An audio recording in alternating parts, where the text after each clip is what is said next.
નમસ્કાર મિત્રો, સ્વાગત છે તમારું માર્કેટ બુલેટિનમાં। તમને ખ્યાલ જ છે કે રિઝલ્ટ સિઝન ચાલુ થઈ ગઈ છે અને કમાણીના ધડાકા ચાલુ છે। એક બાદ એક તમામ કંપનીઓ પરિણામ આવી રહ્યા છે।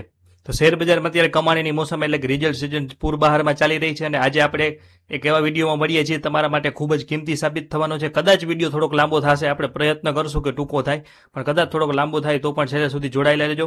અને આજે આપણે દેશની એક બે નહીં પણ 8 દિગ્ગજ કંપનીઓના નાણાકીય વર્ષ 2026ના વાર્ષિક અને ચોથા ક્વાર્ટરના પરિણામોનું વિશ્લેષણ કરશું। આમ તો તમે જોવો તો એક રિઝલ્ટ પાછળ આપણે 10 થી 15 મિનિટ બોલીએ તો પણ સમય ઓછો પડે, એટલે રિઝલ્ટનું વિશ્લેષણ થઈ શકે, પણ આપણે શક્ય હતું એટલું ટૂંકમાં તમારા માટે લઈને આવ્યા છીએ। જેમાં અદાણી પાવર, બજાજ ફાઇનાન્સ અને ઇન્ડિયન બેંક જેવા મોટા ગજરના સ્ટોક સમાવેશ થાય છે। તો ચાલો વધુ વાત ન કરતા શરૂઆત કરીએ વેદાંતાથી। તો વેદાંતા માટે નાણાકીય વર્ષ પરિવર્તનકારી રહ્યું છે। કંપની 78,437 કરોડની તોતિંગ વાર્ષિક આવક સાથે 25,096 કરોડનો જંગી નફો નોંધાવ્યો છે। રોકાણકારો માટે સૌથી મોટા સમાચાર કે 1 મે 2026ની રેકોર્ડ ડેટ છે, જે દિવસે કંપની કુલ 6 અલગ લિસ્ટેડ કંપનીઓમાં વિભાજિત થઈ જશે। ડિવિડન્ડની વાત કરીએ તો કંપની 11 રૂપિયાનું ત્રીજું વચગાળાનું ડિવિડન્ડ જાહેર કર્યું છે, જેનાથી આખા વર્ષનું કુલ ડિવિડન્ડ 34 રૂપિયા પ્રતિ શેર પહોંચ્યું છે।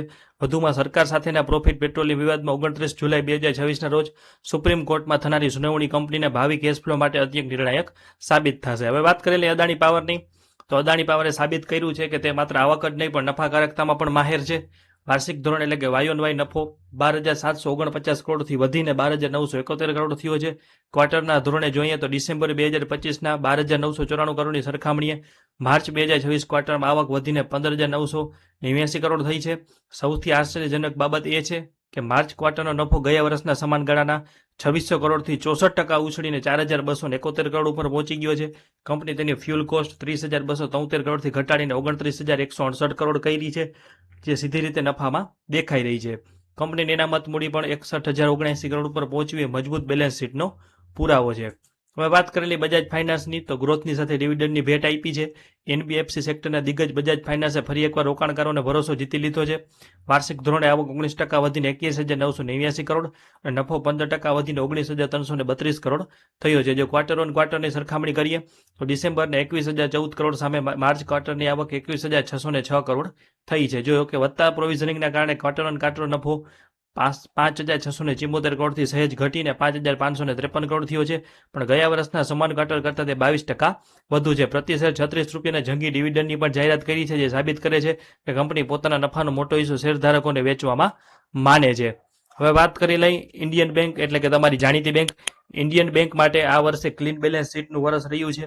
બેંકનો નેટ એનપીએ ઘટીને માત્ર 0.15% થયો છે, જે સમગ્ર બેન્કિંગ સેક્ટરમાં કાબિલે તારીફ છે।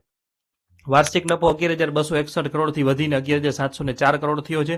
ક્વાર્ટરલી દેખાવમાં પણ સુધારો છે, જે ડિસેમ્બરના 3,146 કરોડ સામે માર્ચમાં 3,173 કરોડનો નફો નોંધાયો છે। ગયા વર્ષના સમાન ક્વાર્ટરના 2,981 કરોડ સામે આ વખતે 6.4%ની ગ્રોથ છે। 29 એપ્રિલની બોર્ડ મિટિંગમાં બેંકે પ્રતિ શેર 18 રૂપિયા અને 25 પૈસાના ડિવિડન્ડ આપવાની ભલામણ કરી છે, જે બેન્કિંગ સ્ટોકમાં આકર્ષક વળતર દેખાય છે। હવે વાત કરેલી ફેડરલ બેંકની, તો ફેડરલ બેંકે માર્ચ 2026ના ક્વાર્ટરમાં ધારણા કરતાં વધુ સારું પ્રદર્શન દેખાડ્યું છે। વાર્ષિક નફો 4154 કરોડથી વધીને 4345 કરોડ થયો છે, એટલે કે 4,345 કરોડ, પરંતુ ક્વાર્ટર ઓન ક્વાર્ટરના આંકડા ચોંકાવનારા છે। ડિસેમ્બર 2025ના 1,000 કરોડના નફા સામે 1,094 કરોડના નફા સામે માર્ચ 2026માં નફો વધીને 1,340 કરોડ થયો છે, જે 22%નો સીધો ઉછાળો સૂચવે છે।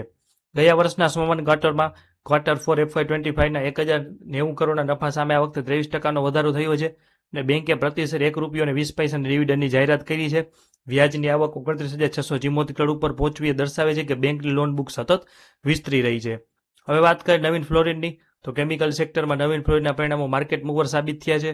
વાર્ષિક ધોરણે આવક 41% વધીને 3,379 કરોડ થઈ છે, જ્યારે ચોખ્ખો નફો 288 કરોડથી વધીને સીધો 130% ઉછળીને 663 કરોડ ઉપર પહોંચી ગયો છે। ક્વાર્ટર ઓન ક્વાર્ટર ધોરણે પણ નફો 185 કરોડથી વધીને 212 કરોડ થયો છે અને ગયા વર્ષના સમાન ક્વાર્ટરના 94 કરોડના નફા સામે આ વખતે 123%નો વધારો છે।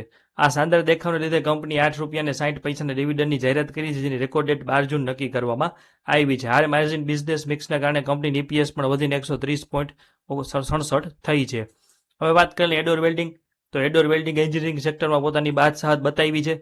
કંપનીનો વાર્ષિક નફો 36% વધારા સાથે 81 કરોડ નોંધાયો છે. જો ક્વાર્ટરલી જોઈએ તો ડિસેમ્બરના 26 કરોડ સામે માર્ચમાં નફો વધીને 34 કરોડ થઈ ગયો છે. સૌથી મહત્વની વાત એ છે કે ગયા વર્ષના સમાન ક્વાર્ટરમાં 18 કરોડના નફા સામે આ વખતે નફામાં 89% જંગી વધારો છે.